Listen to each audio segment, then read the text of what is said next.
देख रहे हैं वसई सत्ता हिंदी न्यूज। भारतीय जनता पार्टी, जिसकी अपनी एक अलग पहचान है।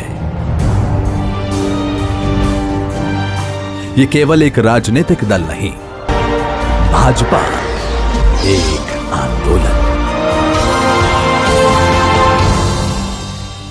और 6 अप्रैल 1980 को जनता पार्टी से अलग होकर भारतीय जनता पार्टी का गठन हुआ। आज इसी भारतीय जनता पार्टी का 40वां स्थापना दिवस है। लाल कृष्ण आडवाणी, मुरली मनोहर जोशी और अटल बिहारी वाजपेयी जैसे दिग्गजों ने इस पार्टी को सींचने में अपना जीवन लगा दिया। सबसे बड़ी पार्टी बनकर आज ये पार्टी उभरी है। इस पार्टी को आगे बढ़ाने का काम कर रहे हैं नरेंद्र मोदी, जो कि कई वर्षों से इस पार्टी को आगे बढ़ाते जा रहे हैं। आज ये पार्टी विश्व में सबसे बड़ी पार्टी है। लाखों करोड़ों कार्यकर्ता इसको सींचने में आज भी लगे हुए हैं। इस अवसर पर पीएम नरेंद्र मोदी ने अपने सभी सहयोगियों से, कार्यकर्ताओं से मुख्य रूप से यही अपील की कि वह इस मुश्किल घड़ी में, इस मुश्किल समय में गरीबों, जरूरतमंदों की मदद तो कर ही रहे हैं, लेकिन साथ ही साथ वह 40 लोगों के मोबाइल में न सिर्फ आरोग्य ऐप डाउनलोड करें, अपितु उनकी जानकारी भी उसमें भरें। साथ ही पीएम केयर फंड में भी कुछ ना कुछ राशि जरूर जमा करें और उसके लिए 40 लोगों को कम से कम प्रेरित भी करें।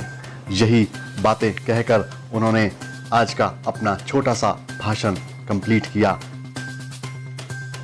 साथियों, कोरोना वैश्विक महामारी से निपटने के लिए भारत के अब तक के प्रयासों ने दुनिया के सामने एक अलग ही उदाहरण प्रस्तुत किया है। भारत दुनिया के उन देशों में है जिसने कोरोना वायरस की गंभीरता को समझा और समय रहते इसके खिलाफ एक व्यापक जंग की शुरुआत की। भारत ने एक के बाद एक अनेक निर्णय किए। उन फैसलों को जमीन पर उतारने के लिए भरसक प्रयास किया। सभी सरकारों को साथ लेकर के आगे बढ़ने में कोई कमी न रहे, इसकी चिंता की। और जैसा आप जानते हैं, एक ऐसी बीमारी थी जिसका रूप रंग कुछ पता नहीं था। ये कैसे आती है, कहां जाती है, किसके पास पहुंचती है, कुछ पता नहीं था। तब जो भी आवश्यक निर्णय करने की जरूरत पड़ी, एक्सपर्ट की मदद से करते रहे। एयरपोर्ट के पर विदेशों से लोगों के आने वालों की थर्मल स्क्रीनिंग हो, विदेश में फंसे भारतीयों को स्वदेश लाने की बात हो, दुनिया के कई देशों से भारत में आने वाले हवाई यातायात को बंद करने का बड़ा कठिन निर्णय हो, मेडिकल इंफ्रास्ट्रक्चर को इस महामारी से निपटने के लिए तैयार करने के लिए प्रयास हो, हर स्तर पर भारत एक के बाद एक प्रोएक्टिव होकर के फैसले करता गया। राज्य सरकारों के सहयोग से इन फैसलों को गति भी मिली। भारत ने जितनी तेजी से काम किया है, जितनी समग्रता से काम किया है, होलिस्टिक अप्रोच के साथ काम किया है, आज उसकी प्रशंसा सिर्फ भारत में ही नहीं, वर्ल्ड हेल्थ ऑर्गेनाइजेशन WHO ने भी की है।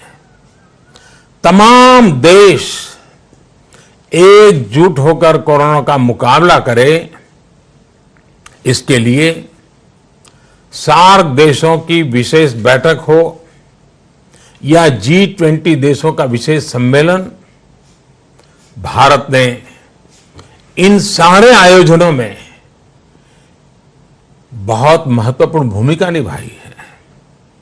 इस दौरान दुनिया के अनेक देशों के राष्ट्राध्यक्षों से भारत लगातार संपर्क में है। मेरी भी बातचीत होती रहती है। सभी ने भारत के प्रयासों की सराहना की है।